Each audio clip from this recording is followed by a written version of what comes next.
crunch. The ear-splitting sound of metal crumpling under the weight of my 10-ton dump truck echoed through the cul-de-sac, silencing the chirping birds and stopping neighbors dead in their tracks. Karen's pristine Rolls Royce, her gleaming chariot of suburban superiority, was now a flattened heap of twisted steel and shattered glass. Gasps and whispers rippled through the crowd that had gathered on their lawns, phones out, recording the chaos. "Yeah, I did it rolled right over." Her car. "But before you call me the bad guy, let me rewind and tell you how this insane moment came to be. This wasn't just about a car blocking my driveway. It was the climax of a war with the neighborhood's most insufferable tyrant. Buckle up, because this story is wild.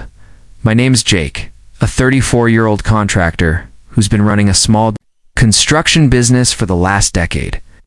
I'm not exactly living the high life, but I've got a solid crew, a reliable dump truck, and a modest house in Pinewood Estates, a suburban neighborhood that looks like it was ripped from a postcard manicured. Lawns, white picket fences, the works. Sounds idyllic, right? Wrong. This place is ruled by a homeowners association HOA that makes North Korea look chill. And at the helm of this petty dictatorship is Karen. Not just any Karen, the kind of person who'd measure your grass with a ruler and fine you if it's half an inch too long. Her weapon of choice? A gleaming pearl-white Rolls Royce Phantom, worth more than my house, which she parked like she owned the entire neighborhood. Karen wasn't just the HOA president. She was the self-proclaimed queen of Pinewood Estates. She'd strut around in designer sunglasses, her perfectly styled blonde bob bouncing as she handed out violation notices like candy on Halloween. Her Rolls Royce was her throne, a status symbol she wielded to remind everyone she was above us common folk. She'd park it wherever she damn well pleased across 2 spaces at the community pool, in front of fire hydrants, even blocking mailboxes just because she could. Heaven help you if you dared complain. Last year, she slapped my buddy Tom with a $200 fine for leaving a basketball hoop in his driveway overnight. "It lowers property values," she'd sneered, as if her car-hogging habits didn't. Everyone grumbled, but no one had the guts to challenge her. Until she messed with me. It all went down on a Tuesday morning in June. It's a kind of day where the sun's shining, the coffee's brewing, and you're ready to tackle a big job. I had a major contract lined up, pouring a foundation for a new commercial building downtown. My crew was ready, my dump truck was loaded with gravel, and the client was on a tight schedule. Time was money, and I was pumped to get moving. But when I stepped out my front door at 7 a.m., my heart sank. Right across my driveway was Karen's Rolls Royce, parked at an arrogant angle, blocking my truck from getting out. It wasn't just in my weight, it was a deliberate power move, right? My driveway isn't some side street. It's the only way in and out for my work vehicles. Without access, my crew was stuck, and I was losing money by the minute. I took a deep breath, trying to keep my cool, not a hothead, but Karen had been testing my patience for years. There was the time she tried to fine me $100 for leaving my work boots on my porch after a long day. Unsightly, she called them, standing there in her pristine yoga outfit, not a speck of dirt on her. I paid the fine to avoid a fight, but it stung. Then there was the incident with my mailbox. She claimed the blue paint I'd chosen was non-compliant and threatened to have it removed if I didn't repaint it beige. Beige, I complied. But every time I saw that ugly mailbox, I gritted my teeth. This, though? This was different. This wasn't just petty HOA nonsense. This was sabotage. I marched over to Karen's McMansion, 2 doors down, and knocked. No answer. I knocked harder, my knuckles practically denting the wood. Finally, she opened the door, sipping coffee from a monogrammed mug, her lips pursed like she'd just tasted something sour. "What do you want, Jake?" she asked, her tone dripping. With disdain, I kept my voice calm, professional even. "Karen, your car is blocking my driveway. I need to get my truck out for a job. Can you move it?" She smirked, her eyes glinting with that smug superiority that made my skin crawl. "It's a public street, Jake. I can park wherever I want. Maybe you should have planned better." She shut the door in my face. I stood there, stunned, my fists clenched. planned better. I had a crew waiting, a client breathing down my neck, and a truck that couldn't move because of her ego. I called her phone straight to voicemail. Texted her, "Move your car, Karen, or we're gonna have a problem." Ow. No response. I even left a note under her windshield wiper, as polite as I could manage. "Please move your vehicle. Urgent work emergency." Nothing. By now, my crew was getting antsy, and my client was texting me, "Where are you guys?"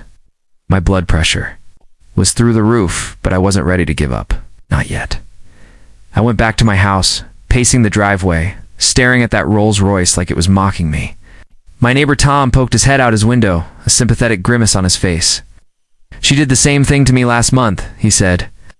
"Blocked my garage for 2 days because I forgot to roll my trash can in on pickup day.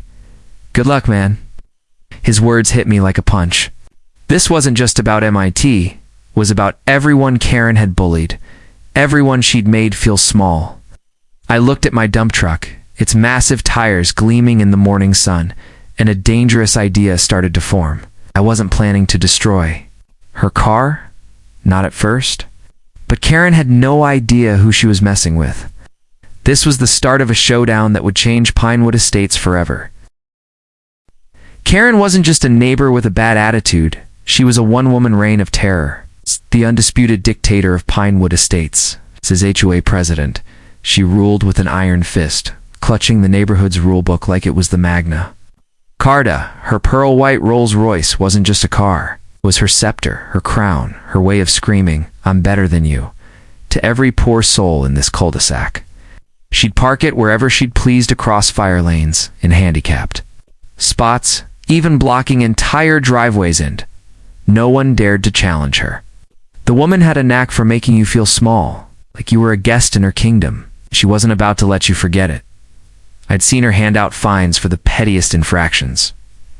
Mrs. Rodriguez, sweet grandmother down the street, got slapped with a $150 fine because her rose bushes were encroaching on the sidewalk by a centimeter. Karen didn't even knock on her door, just slipped the violation notice in her mailbox. With a passive-aggressive note, "Please maintain community standards." Then there was the time she called a tow truck on a teenager's beat-up Honda because it had a tiny dent that lowered property values. Kids' parents begged her to reconsider, but Karen just stood there, arms crossed, smirking as the tow truck hauled it away. She didn't care that the family couldn't afford the impound fee. She cared about her power. My own run-ins with Karen were a slow-burning fuse. Last summer, she cornered me at my mailbox, waving a violation notice because my work boots were drying on my porch after a muddy job. "They're unsightly, Jake," she said, her voice dripping with condescension, like I was some slob who didn't belong in her pristine neighborhood. I argued that they were there for one night, but she didn't care. "Rules are rules," she snapped, and I ended up paying a $100 fine to avoid a bigger fight. Then there was the mailbox incident. I'd painted mine a deep blue, something to add a little personality to my cookie-cutter house. Karen sent me a certified letter claiming it wasn't an approved color, and threatened to have the HOA remove it if I didn't repaint it beige within 48 hours. Beige. I repainted it, but every time I pulled into my driveway and saw that bland mailbox, I felt like I was swallowing my pride with a side of rage. The neighborhood was a pressure cooker of resentment. Tom, my neighbor across the street, told me how. Karen once fined him $200 for leaving his trash cans out an hour past pickup time. She stood there with a stopwatch. "Jake," he said, shaking his head, "a stopwatch." Another neighbor, Sarah, a single mom, got a warning letter because her daughter drew hopscotch squares in chalk on their driveway. Nicaron called it defacement of property and threatened to escalate it to a fine if it happened again. Sarah was in tears, scrubbing the chalk away while Karen watched from her porch, sipping her overpriced latte. It wasn't just the fines, it was the way Karen made everyone feel like they were beneath her. It's like their homes, their lives didn't matter. Her Rolls Royce was the ultimate symbol of her untouchability. She'd park it in the most obnoxious spots, daring anyone to complain. Once she left it blocking the community mailbox for 3 days straight, forcing everyone to trek to the post office. When Tom politely asked her to move it, she laughed and said, "Maybe you should get a better car, then you'd understand." The worst was when she parked across Mr. Jenkins' driveway, an elderly veteran who needed access for his wheelchair. Vanny called her, practically begging. But she claimed she was too busy and left it there for hours. The man missed a doctor's appointment because of her. When I heard that story, something in me snapped. Oh, Karen wasn't just annoying, she was cruel. That Tuesday morning, as I stared at her Rolls Royce blocking my driveway, all those stories flooded back. This wasn't just about me or my job, it was about every neighbor she'd bullied. Every fine she'd slapped on us, every smug smirk she'd flashed. My crew was waiting. My client was texting me increasingly impatient messages, and I was losing money by the minute. I tried everything to get her to move that car. Called her again, voicemail. Texted her, Karen, move your car now or I'm not responsible for what happens. No reply. I even slid a note under her windshield wiper as polite as I could. Muster. Urgent work emergency. Please move your vehicle immediately. Nothing. I paced my driveway, my boots crunching on the gravel, my mind racing. My crew was grumbling, and my client was threatening to cancel the job. I looked at my dump truck, its massive tires gleaming under the morning sun, and a dangerous thought crept in. Karen thought she was untouchable, but she was about to learn that even queens can fall. By noon, the sun was blazing. My crew was restless, and my phone was blowing up with texts from my client. Where are you? We're on a deadline. I was pacing my driveway, the gravel crunching under my boots, my blood pressure climbing with every glance at Karen's Rolls Royce, still parked like a smug barricade across my only exit. My crew Mike, Carlos, and Big Tony leaned against the dump truck, cracking jokes to keep the mood light, but I could see their frustration. Boss, we're losing daylight, Mike said, wiping sweat from his brow. This lady's got some nerve. Carlos nodded, muttering something in Spanish about Loca Rica, crazy rich lady. Big Tony, the quiet one, just shook his head and said, You gonna let her win, Jake? That hit me hard. Wasn't just fighting for me, I was fighting for every neighbor Karen had stomped on. I'd tried every reasonable option. I called Karen again straight to voicemail, her chipper, greeting mocking me. I sent another text. Karen, last chance. Move your car or I'm handling it. No response. I even walked back to her house, banging on the door loud enough to wake the dead. Through the window, I saw her silhouette in her living room, sipping her coffee, pretending I didn't exist. My note under her windshield wiper was still there, fluttering in the breeze, ignored. I considered calling the police, but in Pinewood Estates, they'd just call it a civil matter and tell me to file a complaint with the HOA Karen's domain. Towing was my next thought, but I called the local tow company, and the guy on the line practically whispered, Man, that's Karen's car. She's got the owner on speed dial. We're not touching it. I was out of moves, or so I thought. That's when I looked at my dump truck, parked in my driveway like a sleeping giant. It wasn't just a vehicle, it was a beast, a 10-tune monster, with tires taller than a toddler, built to haul gravel, crush debris, and power through anything in its path. I'd bought it secondhand 5 years ago, and it had been my lifeline, getting me through every big job. An idea started to form, reckless and wild, but it felt like the only way to break Karen's stranglehold. I wasn't planning to destroy her car, at least, not at first. My initial thought was to nudge it, just enough to push it out of the way. Maybe the sight of my truck inching toward her precious Rolls Royce would snap her out of her power trip and force her to move it. But as I stood there, replaying her smirk, her public street jab, and every fine she'd slapped on this neighborhood, something darker took hold. I climbed into the cab. The familiar smell of diesel and worn leather calming my nerves, my crew perked up, sensing something was about to go down. You serious, boss? Carlos asked, his eyes wide. I didn't answer, just gripped the wheel and turned the key. The engine roared to life, a deep guttural growl that vibrated through my bones. I glanced at the rearview mirror, half expecting Karen to come running out, waving her phone, ready to negotiate. But her front door stayed shut, her curtains still. She was calling my bluff, and that was her biggest mistake. I shifted into gear, my heart pounding like a jackhammer. Let's see how she likes this, I muttered, mostly to myself. I eased the truck forward, its massive tires rolling slowly toward the Rolls Royce. My plan was simple, a gentle tap. just enough to bump her car a few feet and clear my driveway. Wasn't trying to cause a scene yet. But as the truck's bumper kissed the Rolls Royce's rear fender, the car didn't budge. It was like trying to nudge a brick wall. I pressed a little harder, expecting it to slide. Nothing. That's when Karen's front door flew open. She stormed out, her face redder than a stop sign. She was in her signature yoga outfit, phone in one hand, coffee mug in the other, screaming before she even hit the porch. "You peasant," she shrieked, her voice piercing the air. "Don't you dare touch my car. I'll have you arrested. I'll sue you into oblivion." That word, peasant, lit a fuse in me. Years of her bullying, her fines, her smug superiority, all boiled down to that one insult. My foot hovered over the gas pedal, and my crew went silent, their eyes locked on me. I leaned out the window, keeping my voice steady but cold. "Move your car, Karen, or I will." She laughed, a sharp, mocking cackle, and crossed her arms. "You wouldn't dare," she said, her eyes daring me to prove her wrong.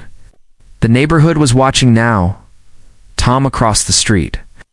Mrs. Rodriguez peeking through her blinds. Even kids on their bikes had stopped to stare. This wasn't just about my driveway anymore. It was about every ounce of frustration Karen had inflicted on us. I took a deep breath, my hands tightening on the wheel. She'd pushed me too far, and I was done playing nice. The dump truck's engine growled, ready to unleash hell, and I knew what I had to do. The air was thick with tension, the kind that makes your skin prickle and your heart thud like a bass drum. I sat in the cab of my dump truck, hands gripping the steering wheel so tight my knuckles turned white. Karen stood on her perfectly manicured lawn, her yoga outfit pristine, her blonde bob bouncing as she jabbed a manicured finger at me, still screaming, "You're nothing, Jake. A nobody. Touch my car and I'll ruin you." Her words were venom, each one stoking the fire that had been smoldering in me for years. The neighborhood was a live audience now. Tom across the street, phone in hand, recording every second. Mrs. Rodriguez peeking through her blinds. Kids on their bikes frozen mid-pedal, eyes wide. Even my crew, usually loud and rowdy, was dead silent, their faces a mix of shock and anticipation. They knew I was at a breaking point, and so did I. Revved the engine, the deep growl of the dump truck vibrating through the cul-de-sac like a warning shot. Karen's smirk faltered for a split second, but she doubled down, planting her feet and crossing her arms tighter. "Go ahead, try it," she taunted, her voice dripping with arrogance. "You'll be in jail by sundown." That was it, the final straw. Every fine she'd slapped on me, every neighbor she'd bullied, every smug look she'd flashed, it all came rushing back.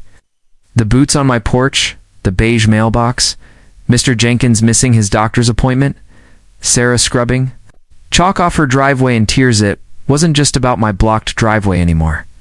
It was about justice. It's about showing Karen that her reign of terror was over. I shifted the truck into gear, my foot hovering over the gas pedal. My crew exchanged glances and Big Tony muttered, "You sure about this, boss?" I wasn't sure not. Completely, but I was done being pushed around. I eased the truck forward, the massive tires rolling slowly, inching toward the Rolls Royce's gleaming rear bumper. The plan was still to nudge it, just enough to clear my driveway and make a point. But as the truck's bumper made contact, the car didn't budge. It was like trying to push a boulder. I pressed harder, the engine growling louder and still. Nothing. Karen's laughter rang out, sharp and mocking. "Pathetic," she shouted. "You can't even move it." Something snapped inside me. I didn't just want to move her car anymore. I wanted to end this. I slammed my foot down, and the dump truck lurched forward with a roar. The front tires hit the Rolls Royce's hood, and the sound was apocalyptic, metal screaming, glass exploding, the frame buckling under the weight of 10 tons of pure power. The truck climbed the car like it was a speed bump, crushing the hood, then the windshield, then the roof. Sparks flew, and the once pristine Rolls Royce folded in on itself, a mangled heap of what used to be Karen's pride and joy. The noise was deafening, but Karen's screams were louder, piercing the air like a siren. She dropped to her knees, her coffee mug shattering on the ground, her hands clutching her head as she wailed, "My car, "You're dead, Jake." I cut the engine and hopped out of the cab, my heart pounding so hard I could hear it in my ears. The neighborhood was a mix of stunned silence and scattered cheers. Tom was still filming, a grin spreading across his face. Mrs. Rodriguez clapped from her porch, and a couple of kids whooped like they'd just seen a superhero movie. My crew rushed over, Mike slapping my shoulder, saying, "Man, you really did it." Carlos just shook his head, muttering, "Loco, man, loco." I walked toward Karen, who was still on the ground, tears streaming down her face, screaming about lawsuits and jail time. I crouched down, keeping my voice calm but firm. "You blocked my driveway, Karen. You cost me a day's work, and you've been bullying this neighborhood for years. You brought this on yourself." She scrambled to her feet, waving her phone. "Like a weapon? I'm calling the cops." "You're going to prison," she shrieked. But as she dialed, I noticed the neighbors closing in, not to support her, but to back me up. Tom shouted, "She blocked his driveway, officer." Mrs. Rodriguez chimed in. "She's been doing this to everyone." Even Mr. Jenkins, leaning on his cane, hobbled over and said, "About time someone stood up to her." When the police arrived, they took one look at the Senkeren's wrecked car, my dump truck, and a dozen neighbors ready to testify. Shrugged. "Sounds like a civil matter," one officer said. "You parked illegally, ma'am? Sorted out in court?" Karen's face turned purple, but for once, she was speechless. The days following the Rolls Royce demolition were like something out of a movie, part courtroom drama, part neighborhood revolution, and all vindication. Karen didn't waste a second before launching her counterattack. By Wednesday morning, my mailbox was stuffed with a legal notice from her lawyer, claiming I'd willfully destroyed her $300,000 car and demanding $500,000 in damages for emotional distress and loss of status. I'll admit, seeing those numbers made my stomach lurch. I'm a contractor, not a millionaire, and the thought of a lawsuit draining my savings was terrifying. But I wasn't about to let Karen's threats bully me into submission again. Called my buddy Dave, a lawyer who owed me a favor from a job I did on his house, and we got to work.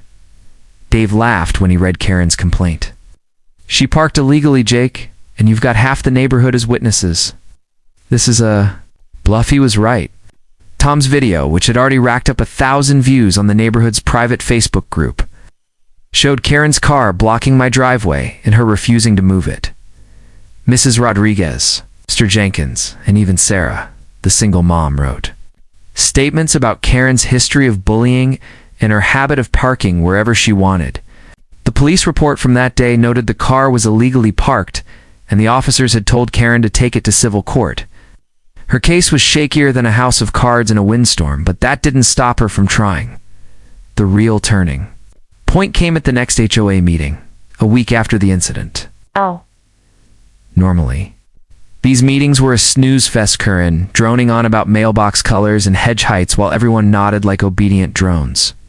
But this time, the community room was packed, standing room only, with neighbors I hadn't seen in years. The air buzzed with excitement, like we were all waiting for a prize fight. Karen strutted in, head high, expecting to rally her minions, but the mood had shifted. Tom stood up first, holding his phone like a trophy. "I moved to remove Karen as HOA president," he said, his voice steady. "She's abused her power for too long." A murmur of agreement rippled through the room, and Mrs. Rodriguez seconded the motion, her eyes blazing. "She fined me for my roses, blocked my driveway, and made my grandkids cry. Enough is enough." What followed was a tidal wave of Karen's stories. Sarah shared how Karen's chalk drawing warning had humiliated her daughter.